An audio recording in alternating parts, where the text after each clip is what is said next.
자, 지난주에 이어서 정체성이 있어서 보게 하는 진실, 그리고 정체성이 없어서 보지 못하는 세계, 5번째 말씀을 이어가도록 하겠습니다.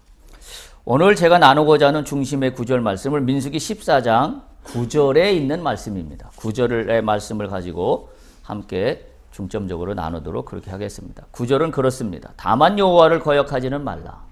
또 그 땅 백성을 두려워하지 말라. 그들은 우리의 먹이라. 그들의 보호자는 그들에게서 떠났고 여호와는 우리와 함께 하시느니라. 그들을 두려워하지 말라. 이게 9절의 말씀입니다. 우리가 지금 나눈 이 9절의 말씀은 몇 개의 소문장으로 연결되어 있습니다. 한 절로 되어 있지만 굉장히 많은 이야기들을 담고 있습니다. 다만 여호와를 거역하지는 말라. 그 땅 백성을 두려워하지 말라. 그들은 우리의 먹이다. 그들의 보호자는 그들에게서 떠났다. 여호와는 우리와 함께 하신다. 그들을 두려워하지 말라. 이 문장이 이 9절 한 구절 안에 계속해서 연속적으로 나타나고 있습니다. 또 우리가 오늘 봉독한 마태복음 14장 말씀을 보면 무리를 걸어오시는 예수님 앞에 베드로가 나도 무리를 걷게 해달라고 하는 말씀입니다. 그래서 14장 마태복음 29절에 보면 예수께서 그래서 무리로 걸어오라 라고 말씀을 하십니다. 이 두 가지 말씀에 공통점이 있습니다. 민수기 말씀을 보면 가나안 땅을 정복하라 라는 하나님의 말씀이에요. 그들이 그 땅 사는 사람들이 거민이든 장대 같든 아니면 그와 같지 아니하든 상관없이 너는 내가 인도하오니 가나안 땅을 정복하라. 이게 민수기 말씀이에요. 오늘 마태복음 말씀에 예수님은 베드로를 향하여 무리로 걸어오라. 비슷한 상황입니다. 무리로 걸어오라. 물을 쳐다보면 민수기 말씀처럼 장대 같습니다. 두렵습니다. 어떻게 인간이 무리를 걸어갑니까? 근데 예수님은 베드로가 인간인 걸 몰라서 걸어오라 그러는가요? 예수님은 베드로가 빠져 죽으라고 걸어오시라고 하나요? 근데 예수님은 걸어오라 라고 말씀합니다. 민수기 말씀에서 가나안 땅에 사는 거민들도 두려움의 대상이지만 베드로 입장에서 보면 출렁이는 바닷물도 두려움의 대상입니다. 근데 예수님은 그 무리를 걸어오라. 오늘 하나님은 이스라엘 백성들에게 가나안 땅을 정복하라. 여러분은 이 상황에 어떤 반응을 보이시겠습니까? 내가 베드로라고 한다면 지금 예수님께서 나보러 바다 위를 걸어오래요. 근데 바다 위를 내가 걸어가지 못하는 인간인 것을 나는 분명히 알고 있어요. 근데 예수님은 나보러 바다 위로 걸어오래요. 어떻게 하시겠습니까? 발을 내디딜 수 있겠습니까? 저는 그래서 이 말씀이 정말로 굉장히 어려운 말씀이었습니다. 나는 과연 예수님이 바다 위로 걸어오라 하시면 나는 내 발을 뗄 수 있을까? 우리가 살아가면서 오늘 민수기 말씀에서 계속 이어지는 것은 우리가 인생을 살아가면서 늘 부닥치고 있는 문제가 이 문제입니다. 내가 이거를 믿음으로 할 수 있을까? 근데 예수님은 믿음으로 발을 내디디래요. 근데 물결은 출렁입니다. 내가 발을 내딛는 순간 나는 물속으로 빠질 것 같아요. 아니, 빠지게 되어 있습니다. 근데 예수님은 걸어오랍니다. 무리로. 어떻게 해야 될까요? 그게 지금 정확히 말하면 나에게 내 믿음을 주께서 물어보고 계십니다. 우리 모두의, 우리 각자의 믿음의 현 주소는 어디에 있습니까? 라는 것을 생각해 보지 않을 수가 없습니다. 계속해서 우리가 나누고 있는 말씀에 보면 큰 차이점이 정체성이 있는 사람과 정체성이 없는 사람의 차이점은 동일한 사물이나 동일한 문제를 대할 때 대하는 태도와 방법이 전혀 다르다라는 것을 우리가 지금 성경을 통해서 보고 있습니다. 다시 말하면 하나님으로 말미암아 정체성을 가진 사람은 대상이나 사물을 보면서 대상이나 사물에 나타난 현상만을 보는 게 아니라 그 속에 숨겨져 있는 진실을 봅니다. 그러니까 예수님께서 베드로에게 물 위로 걸어오라고 할 때 베드로가 물 위로 걸어갈 수 있는 것은 예수님은 뭘 보시는 거냐면 출렁이는 바다를 보고 네가 할 수 있다 할 수 없다라는 상황에 빠지는 것을 보시고자 하는 게 아니라 네가 그런 상황에도 불구하고 너는 진실을 볼 수 있냐라는 거예요. 네 믿음의 진실이, 네 믿음의 진정성이 진짜 나에게 있냐라는 거예요. 나를 믿냐라는 겁니다. 그래서 정체성이 있는 사람과 없는 사람은 동일한 사물이나 문제를 대할 때 그 문제를 대하는 태도와 시각이 전혀 다른 거죠. 그래서 정체성이 있는 사람은 진실을 바라봅니다. 그래서 진실을 바라볼 수 있기 때문에 바라보는 눈이 달라요. 그리고 듣는 소리가 다릅니다. 그러니까 바라보는 눈과 듣는 소리가 다르니 그 문제에 대해서 대하는 태도는 다릅니다. 그 문제를 풀어가는 방법도 다릅니다. 그러니까 내가 그 문제를 풀기 위해서 선택하는 선택이 다릅니다. 그 선택이 다르니까 결과는 당연히 다릅니다. 여러분, 우리가 여기에 눈을 떠야 돼요. 여기. 오늘 이 말씀이 여러분들 마음속에 새겨지길 바랍니다. 예수께서 나에게 오늘 물결 이는 바다 위를 걸어오라. 그 음성을 듣습니까?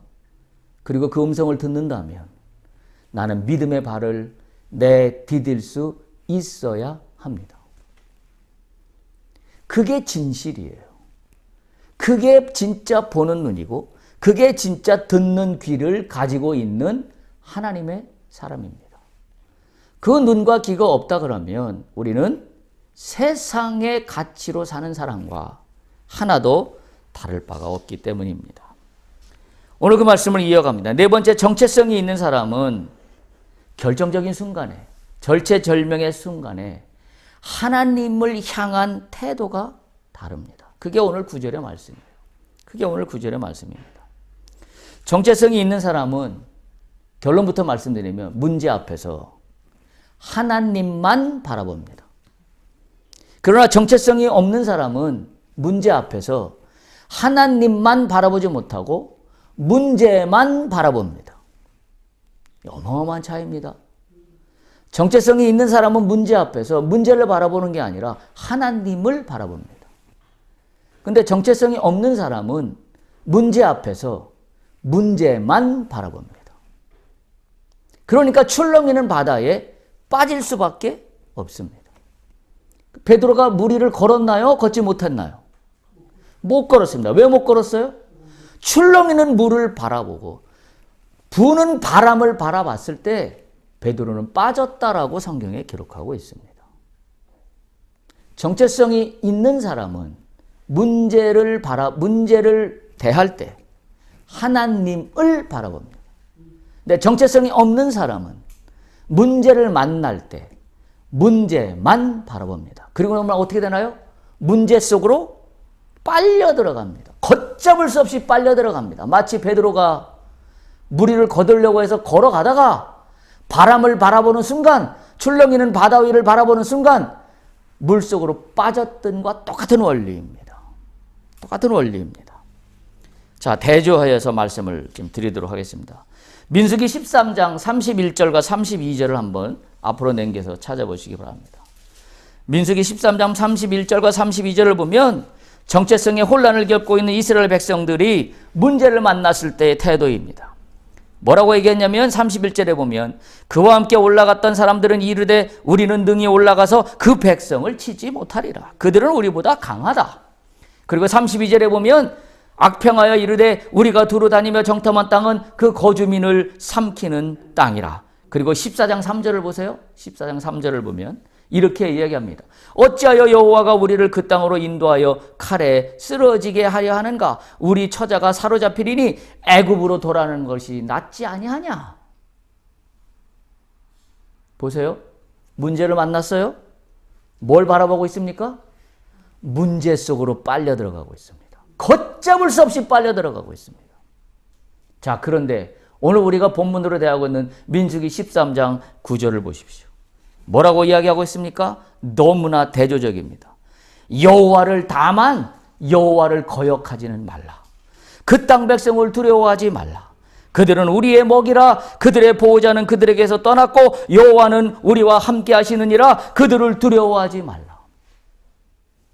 놀랍지 않습니까? 이 얼마나 큰 차이점을 가져옵니까? 완전히 극과 극입니다. 어느 한 구절도 비슷한 구절이 하나도 없습니다. 그래서 다시 한번 말씀드립니다. 정체성이 있는 사람은 문제를 만날 때 문제를 바라보는 게 아니라 하나님을 바라봅니다. 근데 정체성이 없는 사람은 문제를 만날 때 문제만 바라봅니다. 이게 어마어마한 차이를 가져온다는 사실을 우리가 반드시 기억해야 됩니다. 첫 번째, 정체성이 없는 반응은 그래서 사람들의 반응이 이랬습니다. 민수기 13장 31절 우리가 읽어본 것처럼 그 백성을 치지 못하리라. 그들은 우리보다 강하니라. 라고 이야기합니다. 우리가 그들을 치지 못하는 이유가 그들이 우리보다 강하다고 이야기합니다. 여러분 이상하지 않습니까? 언제 만나나 봤습니까? 언제 가나안 그 백성 장대 같은 사람들을 보긴 했지만 언제 그들하고 부딪혀 보기라도 했습니까? 근데 지금 이 사람들 얘기하는 꼴을 보세요. 그 백성을 치지 못한대요. 왜냐하면 그들이 우리보다 강하답니다. 아니 언제 강한지 약한지 짧은지 길은지 대봤습니까? 대보지도 않고 이미 결정은 끝났어요. 그들이 우리보다 강하다고 이야기하고 있습니다. 자, 그러면 성경에서 다윗이 골리앗을 이긴 걸 어떻게 설명할 수 있습니까? 설명할 수 있는 방법이 없습니다. 우수한 무기와 군사수가 훨씬 많아야만 전쟁에서 이겼던가요? 그렇다면 무기와 군사수가 훨씬 많지 않음에도 전쟁에서 이기는 것을 어떻게 설명할 수 있습니까? 매우 우리가 심각한 문제가 아닐 수가 없습니다. 가나안에 사는 거민들이 엄청난 체형을 가졌고 강대한 건 사실입니다. 이스라엘보다 강한 사람들이라는 건 그냥 눈으로 볼 때는 그렇게 판단할 수 있습니다. 그런데 우리가 잊지 말아야 될 것은 그들이 장대 같든지 그들이 강하게 보인다든지 그거 위에 뛰어넘는 하나님의 은혜를 이들은 잊고 있습니다. 이들은 잊고 있다는 사실이에요. 이스라엘 백성이 지금 정탐 후에 가나안 거민을 보고 그들이 이성적이거나 또는 겁에 질려서 현실적인 판단을 하는 것이라고 생각하면 성경을 잘못 이해하는 겁니다. 우리도 마찬가지예요. 우리도 현실을 바라보고 두려운 골리앗 같은 대상이 우리 앞에 문제가 놓여 있습니다. 그걸 보고 문제는 이러이러하니 내가 지금 이렇게 판단하는 것이 현실적이고 이성적이고 타당하다라고 결론이 내린다면 우리는 성경을 제대로 이해하지 못하고 있는 것과 마찬가지입니다. 지금 성경은 절대적인 불리한 정세를 이야기하고자 하는 것이 아니라는 사실을 우리는 반드시 깨달아야 합니다. 성경은 정세가 유리하고 불리하고를 말하고자 하는 것이 아니라 하나님이 어떻게 선하신가 하는 것을, 하나님이 어떻게 역사하고 있는가 하는 것을 말씀하고 있다는 사실이에요. 근데 우리는 어디에 초점이 맞춰져 있어요? 정세에 초점이 맞춰져 있어요. 현실적인 판단에만 초점이 맞춰져 있어요. 그래서 하나님의 선하시고 하나님이 하시는 역사를 우리는 까마득히 잊어버리고 무시합니다. 왜? 현실이 훨씬 커 보이니까. 골리앗이 훨씬 커 보이니까. 하나님의 계획하심과 약속하심은 항상 우리가 판단할 때 유리한 정세 안에서만 하나님의 역사하심이 펼쳐지지 않는다라고 하는 사실을 우리는 성경을 통해서 알고 있음에도 불구하고 우리의 현실의 문제에 직면하면 하나님의 역사하심이 꼭 유리한 정세에서만 펼쳐진다라고는 가정하에 우리가 있는 것을 발견하지 않을 수가 없습니다. 우리가 믿음의 길을 걸어가면서 성경에서 보여주고 있는 진리는 잔잔한 호수나 평탄한 길이 믿는 자에게 펼쳐져 있지 않습니다. 오히려 믿는 자에게 펼쳐져 있는 길은 어쩌면 역설적으로 평탄한 길이 아니라 협곡입니다. 오히려 고난의 가시밭길이 펼쳐져 있습니다. 오히려 어려운 풍랑이는 바다가 펼쳐져 있습니다. 근데 그때 주님은 우리에게 나타나셔서 물 위로 걸어오랍니다. 다시 말하면 믿음의 사람은 평탄한 상황과 잔잔한 호수의 상황이 나에게 펼쳐지기를 원하는 것이 믿음의 사람이 아니라 평탄치 못하고 가시밭길이 놓여있는 내 인생길이지만 그럼에도 불구하고 주님과 함께 이 길을 걸어갈 수 있습니다 라고 하는 것이 믿음의 사람입니다. 그게 믿음의 사람이 걸어가는 길의 의미라는 사실을 우리가 반드시 기억해야 됩니다. 그래서 우리가 찬양한 것처럼 믿음의 사람은 태산을 넘어 험곡에 가도 빛 가운데로 걸어가는 겁니다. 기가 막힌 찬성이에요.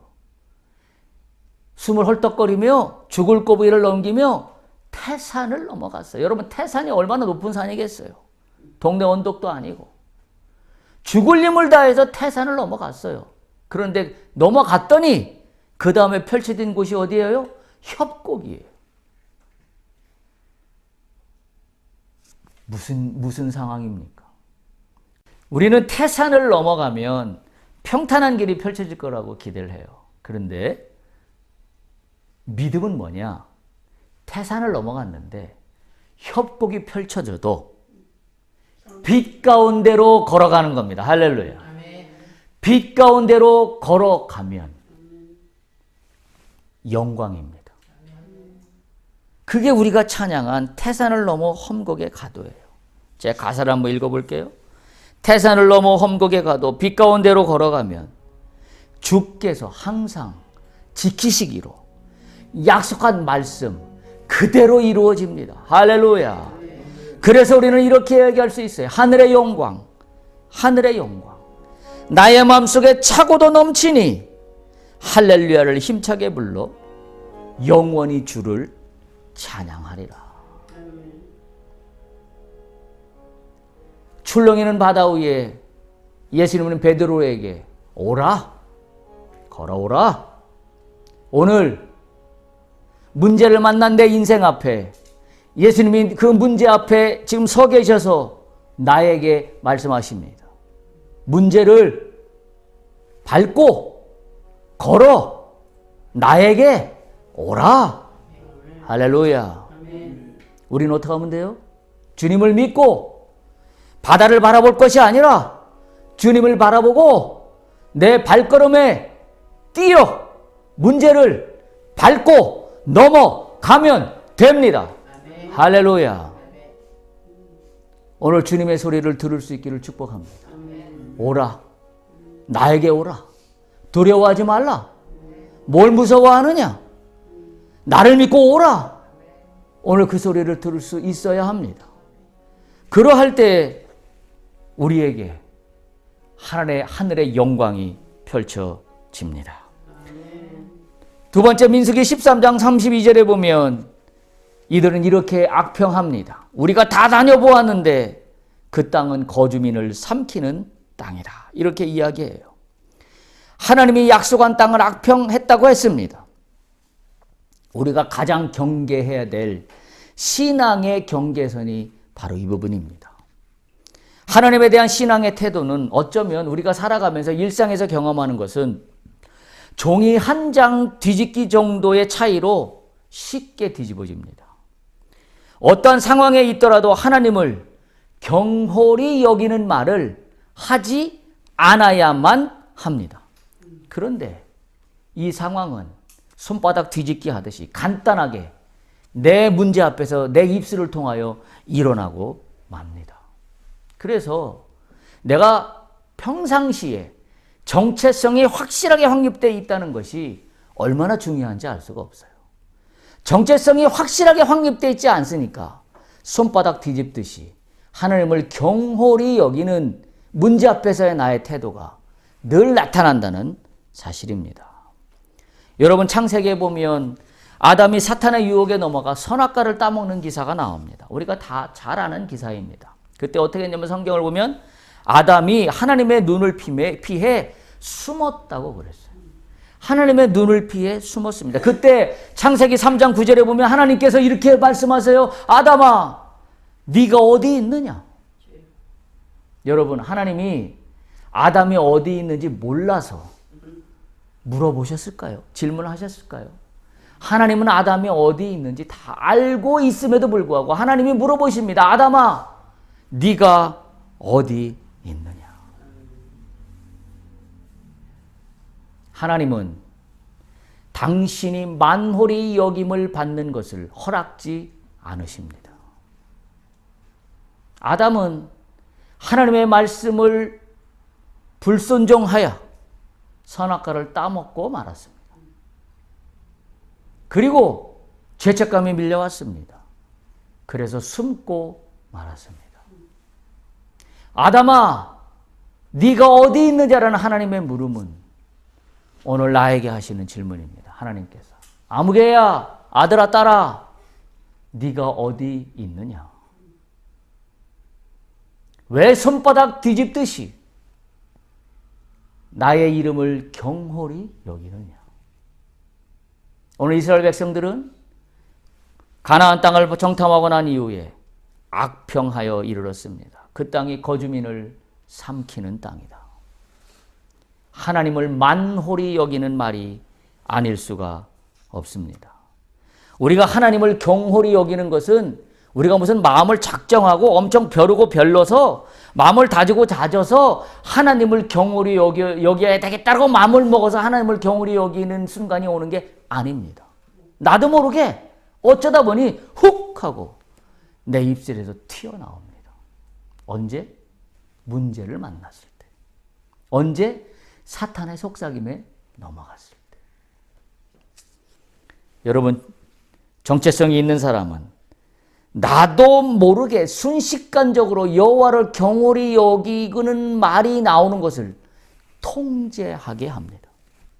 정체성이 없으면 그냥 내 밑바탕에 근본이 안 다져 있기 때문에 툭 튀어나오고 말아요. 여러분, 뱉어낸 말을 주워 담을 수가 없습니다. 하나님을 악평하지 않기를 축복합니다. 하나님을 악평한다는 것은 내 삶에 부닥친 문제에 두려워하는 것 자체가 하나님을 악평하는 거예요. 내 부닥친 문제 앞에 내가 두려워서 벌벌 떠는 것 자체가 여호와를 경홀히 여기는 겁니다.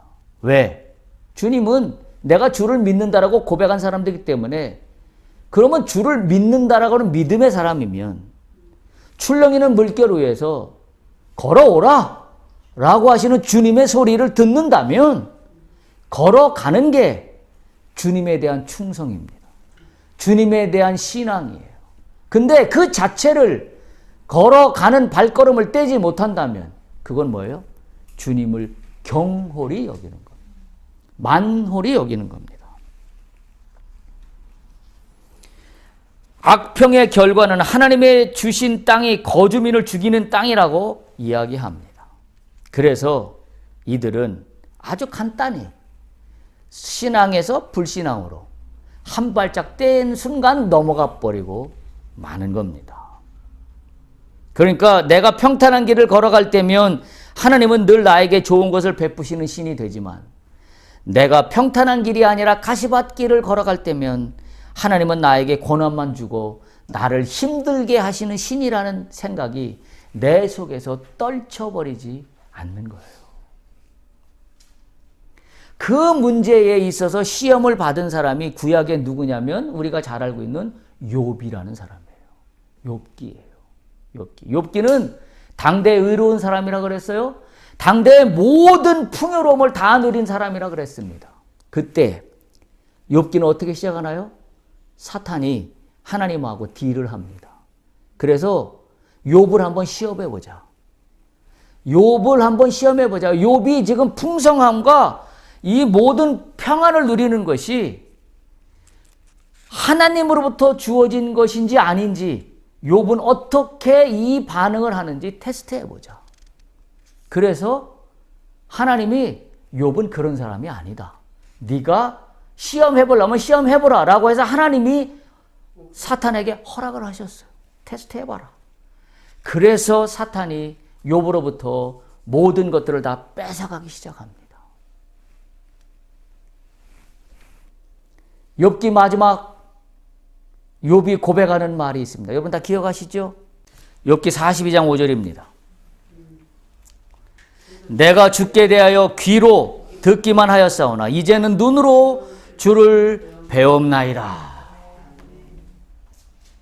진짜 하나님의 사람으로 거듭난 거예요. 욥은 시험을 받기 전에도 의로운 자였습니다. 그래서 하나님이 자신했습니다. 그런데 사실은 욥은 시험을 받는 동안에 흔들리기도 했습니다.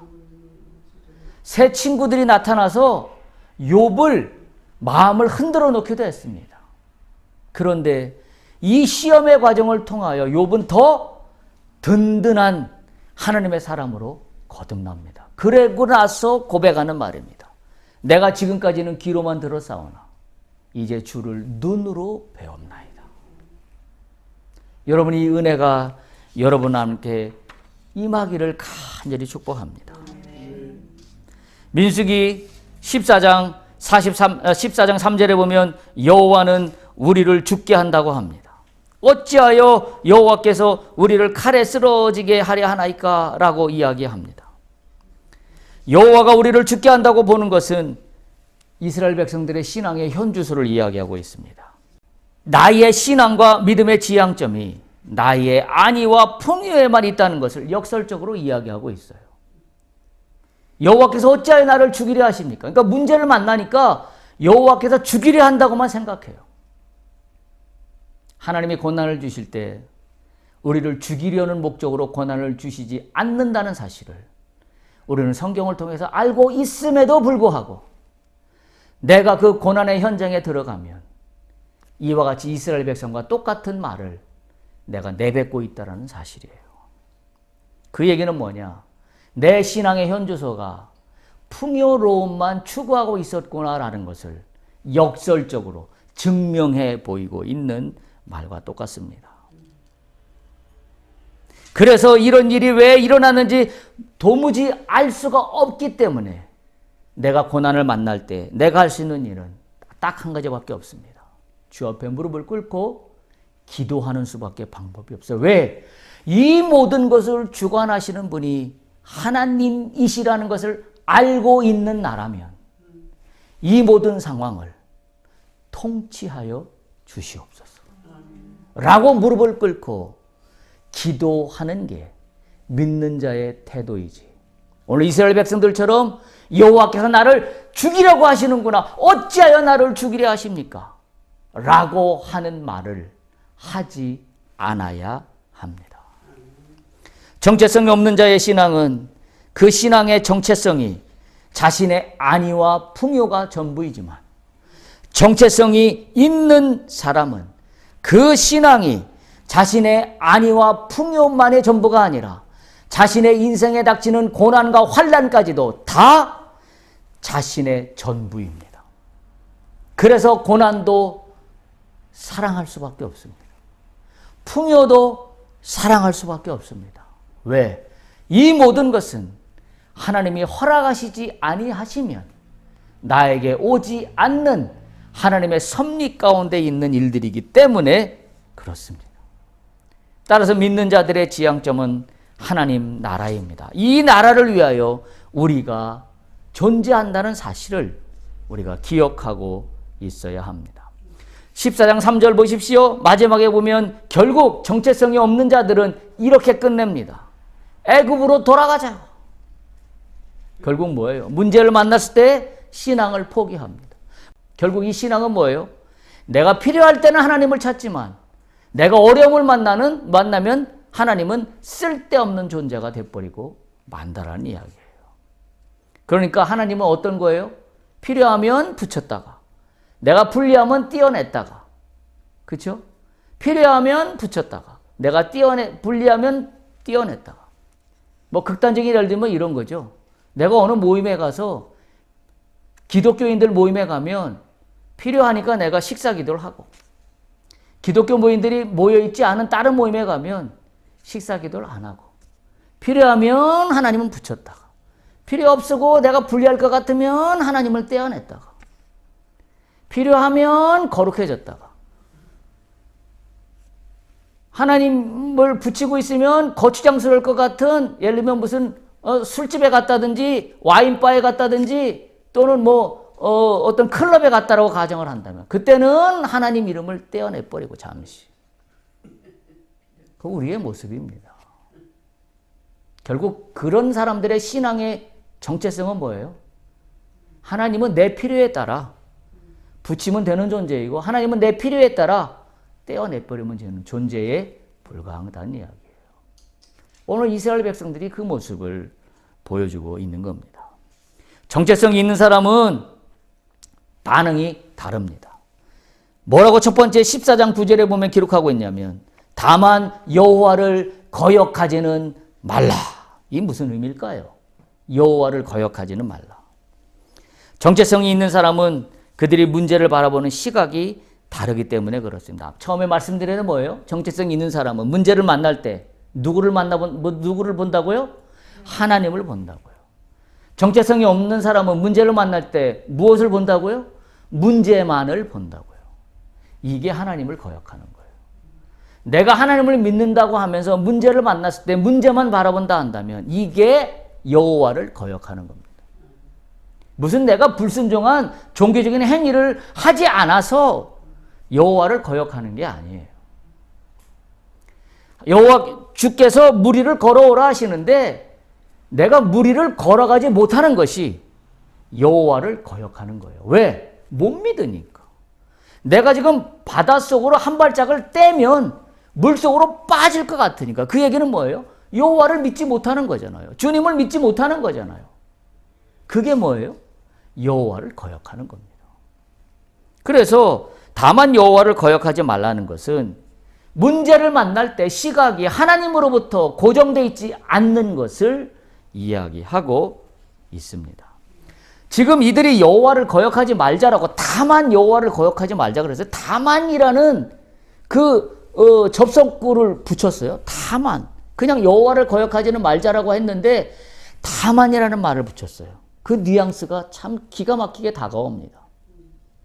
어떤 의미예요? 이러쿵저러쿵 얘기할 수 있는 건 있을지 몰라도 다만 이건 무슨 얘기예요? 무슨 일이 있더라도 이거 하나만은 그런 의미의 다만입니다. 내가 살아가면서 이런 얘기 저런 얘기 또는 때로는 이런 위치에 저런 위치에 또 때로는 불신앙의 말을 뱉어내고 말하고 할 수 있을지 어떨지는 모르겠지만 어떤 일이 있더라도 우리가 하지 말아야 될 단 하나의 일이 있다면 여호와를 거역하지는 말자. 이 이야기를 지금 여호수아와 갈렙이 이스라엘 백성들에게 하고 있는 겁니다. 그래서 여호와를 거역하지 말자라는 거예요. 지금 이들이 이렇게 이야기하고 있는 이유는 단 하나예요. 지금까지 이스라엘 백성이 어떻게 여기까지 왔나요? 출애굽할 때부터 지금까지 여호와의 인도하심과 보호하심 아래 여기까지 왔어요. 가데스 바네아까지 왔습니다.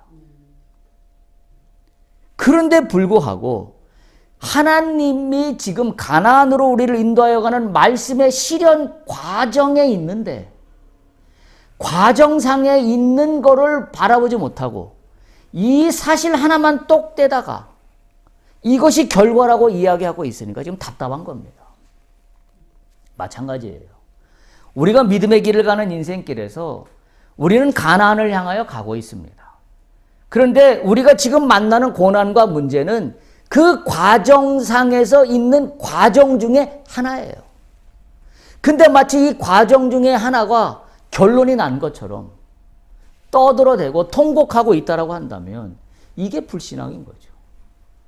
하나님이 전체 그림에서 우리를 인도해내고 있는 이 여정을 우리가 바라보지 못하고 요걸 단락단락 쪼개가지고 요 단락 하나만 가지고 이걸로 결론이 났다라고 여기면 지금까지 인도해 오신 하나님을 믿지 못하는 이야기일 뿐만 아니라 이걸 근거로 앞으로도 인도해 내실 여호와를 믿지 못하는 겁니다.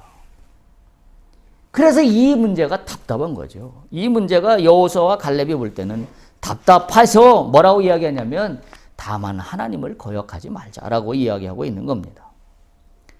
그래서 이런 하나님의 말씀이 실현되는 과정 등에 있어서 이것을 진실로 보는 사람은 첫 번째, 보는 눈이 달라요. 9절 보세요. 기가 막힙니다. 그들은 우리의 뭐라고요? 먹이라. 할렐루야. 문제를 만났는데 여호와를 거역하지 말자라는 신앙으로 가고 있는 사람은 똑같은 상황을 뭐라고 보냐면 그들은 우리의 먹이다. 할렐루야입니다. 할렐루야예요. 그렇지 않은 사람은 뭐라고 얘기했어요? 그들은 거민이어서 우리보다 강하고 그 땅 백성은 신장이 우리보다 장대같이 크고 게다가 그 땅에 사는 사람은 네피림 후손인 거인들이 살고 있어요. 네피림은 고대의 용사들을 이야기하는 말이에요. 용사들이 살아있는 그 땅에 우리가 어떻게 들어가냐. 그래서 메뚜기 같다 그랬던 말씀이에요. 그런데 지금 이들은 뭐라고 해요? 그들은 우리의 먹이다. 어마어마한 차이입니다. 한편은 그 땅은 우리를 삼키는 땅이라고 바라본 반면에 한편은 그 땅은 우리의 밥이다. 기가 막힌 차이입니다. 두 번째, 정체성이 있어서 진실을 보는 사람은 다른 점이 있는데 뭐냐면 두 번 강조해서 9절에 이야기하고 있는 이야기가 있어요. 뭐죠? 두려워하지 말라. 두려워하지 말라.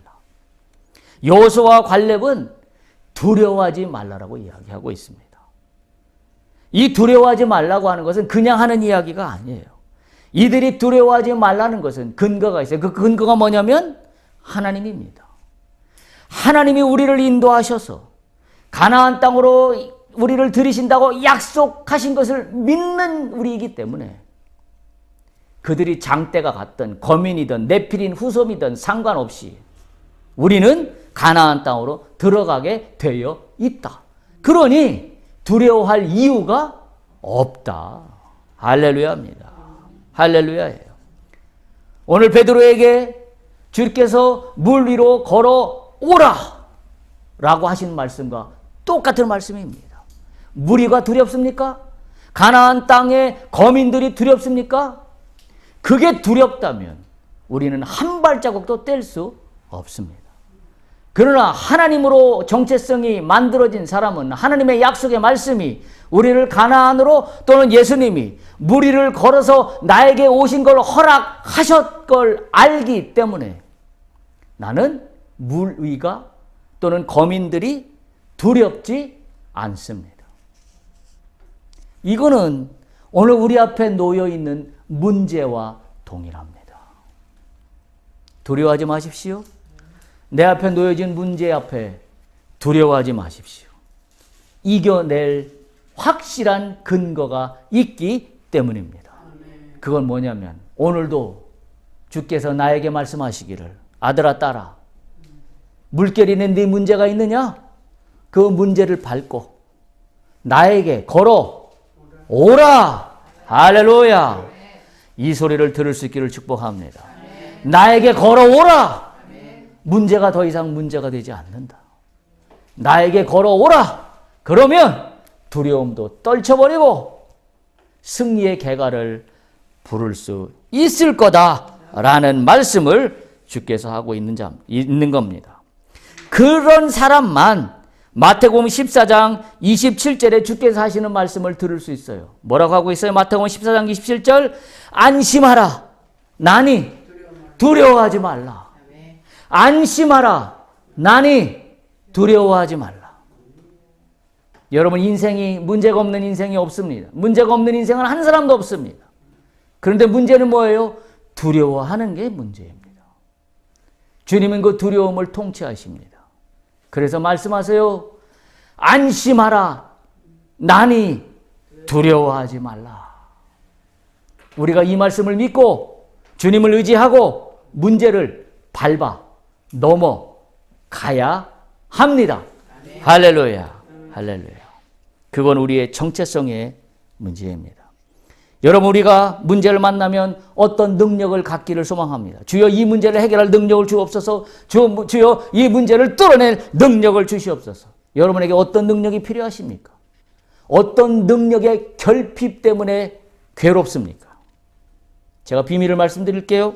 오늘의 말씀에 의지하여서 능력의 문제는 우리가 능력을 갖는 게 필요한 것이 아니라 내가 누구인지를 확실하게 세우면 그 안에 능력은 누가 베푸세요? 하나님이 베푸셔요. 내가 무리를 걸을 수 있는 능력이 있어서 무리를 걷나요? 아니에요. 나는 물속으로 빠질 수밖에 없는 한계를 가지고 있는 인간입니다. 그런데 내가 어떻게 무리를 걸을 수 있나요? 주께서 능력으로 내 발을 떠받쳐 주시기 때문입니다. 착각하지 마십시오. 능력을 구하지 마십시오. 능력을 구하면 이단으로 빠집니다. 능력을 구하기 이전에 뭘 구하면 하나님의 능력이 나에게 임하면 내가 누구인가를 확실하게 세우면 됩니다. 정체성을 확실하게 세우면 그 땅의 거주민이 장대이든 네피립 후손이든 아무런 상관이 없습니다. 왜? 하나님의 능력이 나에게 임하기 때문입니다. 그래서 하나님의 능력이 다윗에게 임했을 때 골리앗을 무너뜨릴 수 있었던 겁니다. 이스라엘 백성들이 블레셋과의 그 맨날 전투에서 이길 수 있었던 것은 여러 가지 열세의 조건을 갖고 있는 이스라엘임에도 불구하고 하나님이 이스라엘에게 능력으로 임하셨기 때문에 블레셋과의 전투에서 승리할 수 있었던 사실을 기억하시기 바랍니다. 정리합니다. 여러분 앞에 놓여 있는 문제는 그것이 거주민을 삼키는 땅이 될지 아니면 내가 정복할 수 있는 나의 먹이가 될지의 문제는 나에게 달려 있습니다. 나에게 어떤 문제? 정체성을 세우면 됩니다. 내가 하나님으로 말미암아 정체성이 있으면 나는 무리를 걸을 믿음의 용기가 있습니다. 근데 정체성이 없으면 주께서 오라 그러시는데도 나는 한 발짝도 뗄 수가 없습니다. 여러분, 미국 대통령 중에 유일하게 사선 대통령으로 한 대통령이 있습니다. 그게 누구냐면 프랭클린 루즈벨트 대통령입니다. 프랭클린 루즈벨트 대통령이 당선됐던 그 시대에는 미국이 여러분이 잘 아시는 대공황 시대였습니다.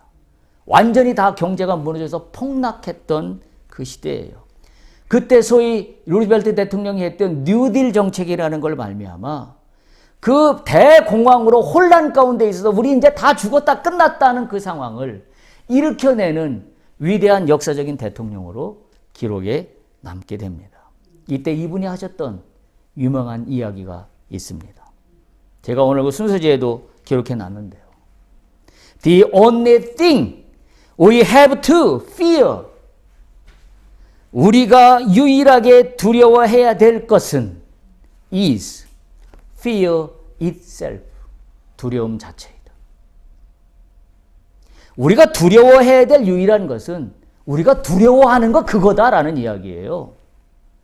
우리가 두려워해야 될 것은 문제가 아니라 내가 문제 때문에 두려워하고 있는 나의 두려움이다라는 이야기를 하고 있는 겁니다. 제가 오늘 드린 말씀과 똑같은 맥락이에요. 우리가 두려워할 것은 문제가 아니에요. 두려워하는 우리의 마음이 문제입니다. 문제란 놈은 성격이 어때요? 문제를 만나면 문제란 놈의 성질이 어때요? 특성이 동일하죠? 쉬운 문제가 있던가요? 쉬운 문제는 하나도 없습니다. 세상을 살아가면서. 문제의 공통점은 골리앗 같은 놈들이에요. 내 힘으로 어찌할 수 없는 놈들입니다. 그런데 우리는 어떻게 해요? 거기에 두려움으로 죽어버리고 말아요.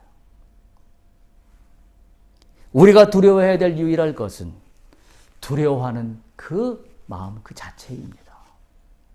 하나님의 사람은 문제가 두렵지 않습니다. 오히려 우리가 두려워해야 되는 것은 내가 전적으로 주를 의지하지 못하고 물결 위로 한 발자국도 떼지 못하는 나의 불신앙이 안타까워서 눈물을 흘릴 수밖에 없는 겁니다. 내 신앙이 그거밖에 안 되는 것다는 것, 그 사실이 두려워해야 될 대상이지 문제가 두려운 대상이 아니란 사실을 분명히 기억할 수 있기를 바랍니다. 오늘 여러분의 믿음은 어디에 있습니까? 문제가 두렵습니까? 아니면 믿음으로 주의 말씀을 듣고 물결 위로 내 발자국을 뗄 수 있습니까? 오늘 여러분에게 권면합니다. 여러분의 믿음이 여호수아와 갈렙 같기를 축복합니다. 오늘 뭐라고 이야기하고 있냐면 여호와는 우리와 함께 하시느니라. 그들은 우리의 목이다. 할렐루야.